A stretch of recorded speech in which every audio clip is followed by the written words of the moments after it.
श्रवण भगवान महावीर स्वामी, आचार्य सम्राट पूज्य गुरुदेव श्री आनंद ऋषि जी महाराज साहब, गुरु माता श्री आदर्श ज्योति जी महाराज साहब के चरणों में शत शत नमन, शत शत नमन।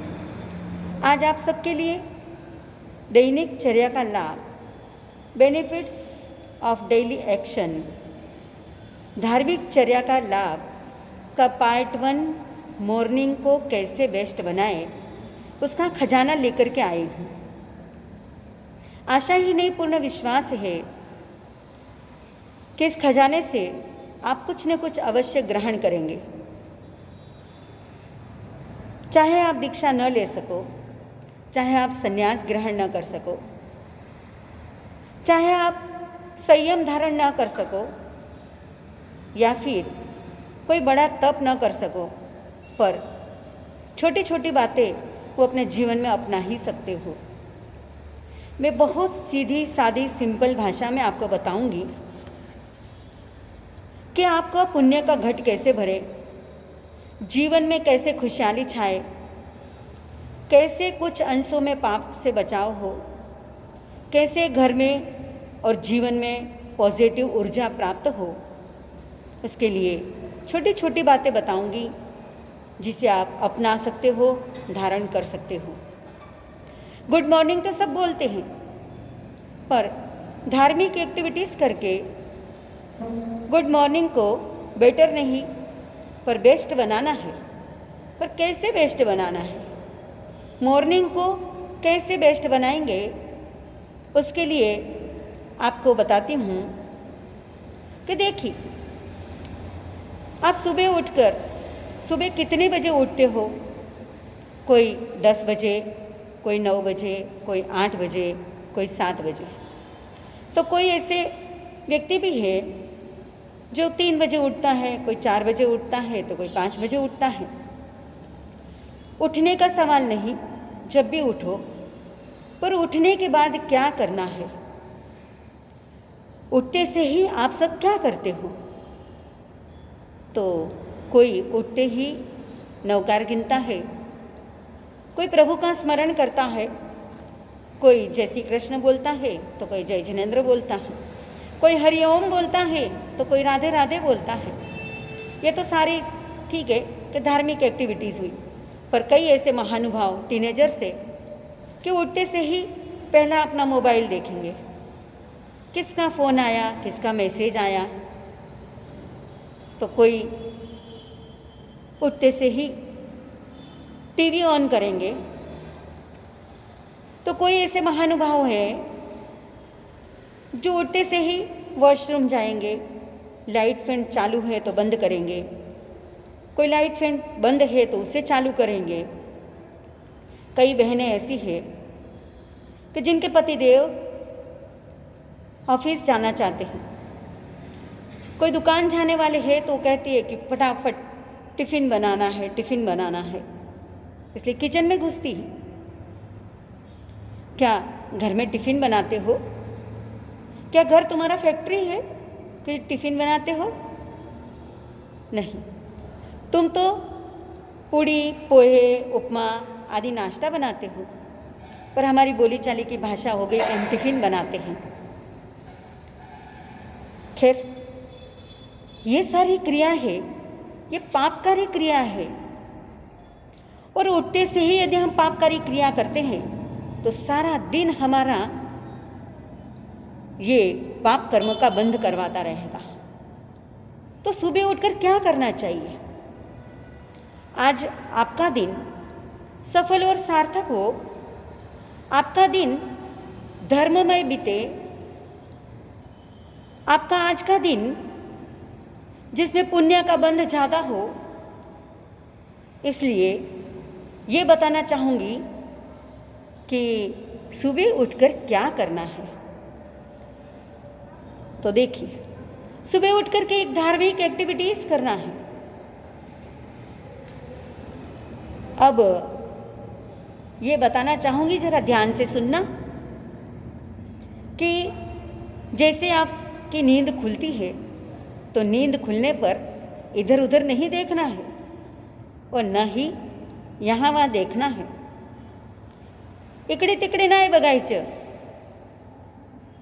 अरे इधर उधर देखना ही नहीं है। जैसे ही नींद खुली कि तुरंत अपने बिस्तर पर बैठ जाना है और बिस्तर पर बैठ कर के सबसे पहले अपने हाथों को देखना है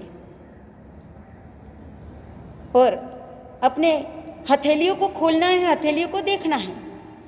अब आपका सवाल होगा कि हथेलियों को क्यों देखना, क्या है हमारे हाथों में, क्या है हमारी हथेलियों में? तो ज्ञानी कहते हैं कि हमारे हाथ ये पुरुषार्थ का प्रतीक है। हमारे हाथों में सारा संसार समाया हुआ है।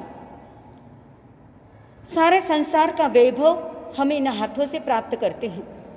इन हाथों से हमें लोकप्रियता मिलती है, इन हाथों से हमें होशियारी आती है, इन हाथों से ही हम बहुत कुछ पा सकते हैं। इतना ही नहीं, इन हाथों से हम पाप कर्म भी कर लेते हैं, तो इससे ही पुण्य का बंध भी हम कर सकते हैं इन हाथों से। तो हमारे हाथों में बहुत कुछ समाया हुआ है। तो देखिए, सब अपने हाथ खोलेंगे और सब अपने हाथों का आयुष्य जो रेखा है उन दोनों रेखाओं को मिलाते हैं तो हमारा वो अर्धचंद्र आकार बनता है। और ये अर्धचंद्र आकार के लिए हमारे महापुरुषों ने कहा है, कल्पना की है कि ये अर्धचंद्र आकार ये एक सिद्धशिला है। तो फिर आपको प्रश्न होगा कि सिद्धशिला यानी क्या? तो सिद्धशिला यानी कि जहाँ सिद्ध भगवान विराजमान है उस स्थान को सिद्धशिला कहते हैं। तो फिर प्रश्न होगा कि सिद्ध यानी क्या? तो सिद्ध भगवान यानी कि जिन्होंने 8 कर्मों को क्षय कर लिया है, जिनका संसार में आवागमन नहीं, जिनका अभी जन्म मरण मिट चुका है, जो अनंत सुखों में लीन है, उन्हें हम सिद्ध भगवान कहते हैं। और ऐसे सिद्ध भगवान जिनका रहने का स्थान है वो सिद्धशिला कहलाती है। और ऐसी सिद्धशिला की हमने हमारे हाथों में ही कल्पना की है कि जो हमारे हाथ में अर्धचंद्र आकार बनता है वो ही हमारी सिद्धशिला है। अब आगे देखिए कि हमारी सिद्धशिला तो बन गई, पर सिद्धशिला के ऊपर देखिए कि हमारी 8 उंगलियां हैं। इन 8 उंगलियों में पैरवे कितने हैं? 24। और 24 हमारे क्या है? तीर्थंकर है ना। तो ये हमारे 24 तीर्थंकर हैं। अब बीच में एक बात और याद आ गई। आपने सुना होगा या देखा भी होगा कि हमारे दादा दादी, हमारे बड़े बुजुर्ग पहले हमारे हाथों को देखते थे। उठते से ही वो अपने हाथों को देखते थे और हाथों को अपने मुंह पर घुमाते थे। वैदिक संस्कृति में एक बात आती है, एक दोहा आता है, कराग्रे वस्ते मूलम, कराग्रे वस्ते लक्ष्मी। वहाँ संतों ने बताया है कि हमारे हाथ में श्री लक्ष्मी जी, श्री सरस्वती जी, श्री हरि विराजमान है। उठते से उनका स्मरण करना चाहिए, उनका ध्यान करना चाहिए। उनको ये पता नहीं कि हम क्यों कर रहे हैं, बस ऐसे ही हाथ देखा, मुंह पर हाथ घुमा लिया।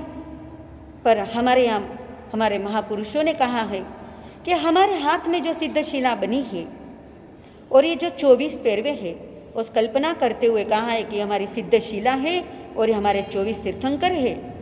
तो सिर्फ बात यह कहना चाहती हूँ कि सुबह उठ करके सबसे पहले हमारे इन हाथों को देखना है, दोनों हाथों को मिला करके सिद्धशिला का स्मरण करना है। सिद्धशिला पर विराजमान अनंत अनंत सिद्ध भगवान और जो 24 तीर्थंकर है उनका स्मरण करना है, उनका ध्यान करना है। और जैसे जैसे हम ध्यान करेंगे, सिद्ध भगवान को याद करेंगे, तो हमारे कई कर्मों की निर्जरा हो जाएगी, क्योंकि सिद्धशिला पर अनंत अनंत सिद्ध भगवान विराजमान है। हमें तो सिर्फ बिस्तर पर बैठे बैठे उन भगवान को याद करना है। और जो भी भगवान को याद करता है, उठते से ही उनका दिन क्या होता है, एकदम बढ़िया मज़ेदार बीतता है। इसलिए हमारी मॉर्निंग को बेस्ट बनाना है, हमारी मॉर्निंग को अच्छी बनानी है, बढ़िया बनानी है। आज का आपका दिन का सफल और सार्थक बनाना है तो सब उठते से ही सबसे पहले अपने इन हाथों में सिद्ध भगवान को देख करके उनका स्मरण करना है, ध्यान करना है। तो आशा ही नहीं, पूरा विश्वास है कि उठते से ही सबसे पहले ये क्रिया करेंगे और मॉर्निंग को बेस्ट बनाने का प्रयास करेंगे। अब आगे पार्ट 2 में देखेंगे कि मॉर्निंग को बेस्ट कैसे बनाएं, उसका और आगे पार्ट आएगा, आप अवश्य सुनेंगे।